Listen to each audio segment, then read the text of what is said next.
Assalamualaikum warahmatullahi wabarakatuh. Hai para sahabat berita Islam yang setia, semoga kita selalu dalam lindungan Allah Subhanahu wa Ta'ala dan senantiasa diberikan kemudahan dalam segala hal. Oh ya, sebelum menyimak videonya, alangkah baiknya tekan dulu tombol subscribe dan bunyikan loncengnya biar kalian tak ketinggalan untuk menyimak video terbaru dari kami.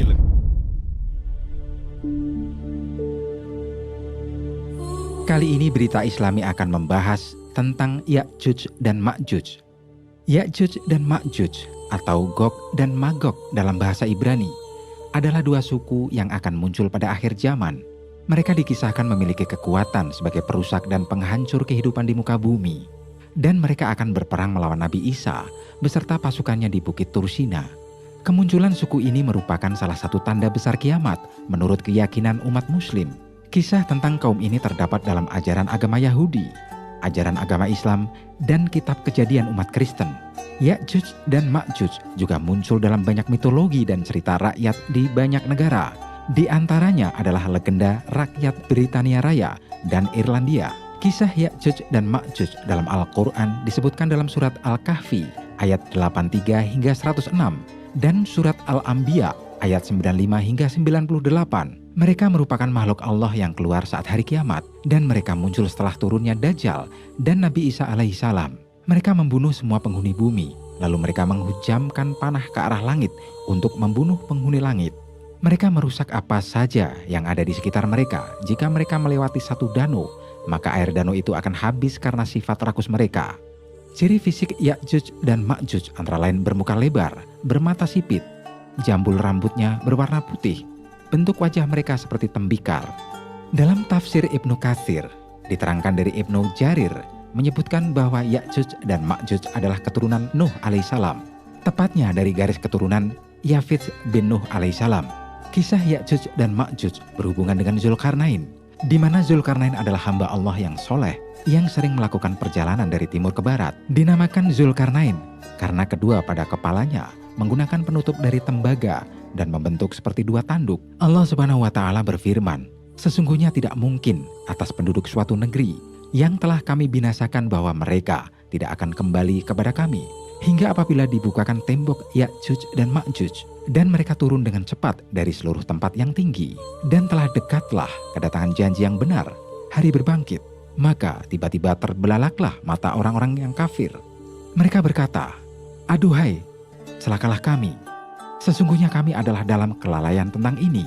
Bahkan kami adalah orang-orang yang zalim. Quran Surat Al-Anbiya 95 hingga 98. Dikurung dalam tembok disebutkan bahwa Ya'juj dan Ma'juj adalah keturunan Adam alaihissalam. Juga termasuk keturunan Nabi Nuh alaihissalam, yaitu anak-anak Yafis, orang tua bangsa Turki, dan bangsa Turki adalah sebagian kecil dari mereka.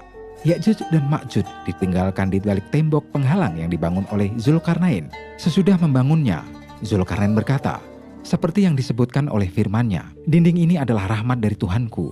Maka apabila sudah datang janji Tuhanku, Dia akan menjadikannya hancur luluh, dan janji Tuhanku itu adalah benar. Kami biarkan mereka di hari itu bercampur aduk antara satu dengan yang lain, hingga akhir ayat Al-Kahfi 98 hingga 99. Demikianlah gambaran tentang sikap mereka saat keluar dari tembok penjaranya. Pendengar di bawah seakan-akan menyaksikan peristiwa tersebut. Di dalam banyak hadis yang bersumber dari Nabi Shallallahu Alaihi Wasallam, banyak disebutkan kisah keluarnya Ya'juj dan Ma'juj. Ibnu Mas'ud radhiyallahu an mengatakan bahwa Rasulullah Shallallahu Alaihi Wasallam telah bersabda bahwa di malam beliau menjalani Isra-nya, beliau berdua dengan Nabi Ibrahim, Nabi Musa, dan Nabi Isa alaihissalam. Mereka berbincang-bincang tentang hari kiamat.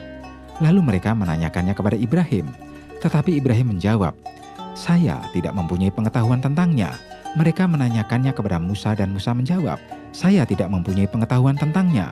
Akhirnya mereka menyerahkan masalahnya kepada Isa, dan Isa berkata, tentang waktunya, tiada seorang pun yang mengetahuinya selain hanya Allah. Tetapi menurut apa yang telah dijanjikan oleh Tuhanku kepadaku, Dajjal kelak akan muncul, sedangkan di tanganku terpegang dua bilah tombak. Apabila Dajjal melihatku, maka leburlah tubuhnya, sebagaimana leburnya timah yang dipanaskan. Isa melanjutkan kisahnya, bahwa Allah membinasakan Dajjal.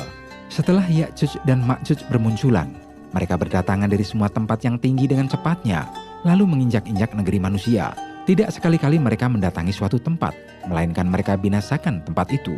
Dan tidak sekali-kali mereka melewati sumber air, melainkan mereka meminumnya sampai kering. Nabi Isa alaihissalam melanjutkan kisahnya. Setelah itu manusia kembali ke negerinya masing-masing, bersembunyi untuk menghindari kejahatan Ya'juj dan Ma'juj. Mereka mengadu kepadaku tentang kejahatan Ya'juj dan Ma'juj.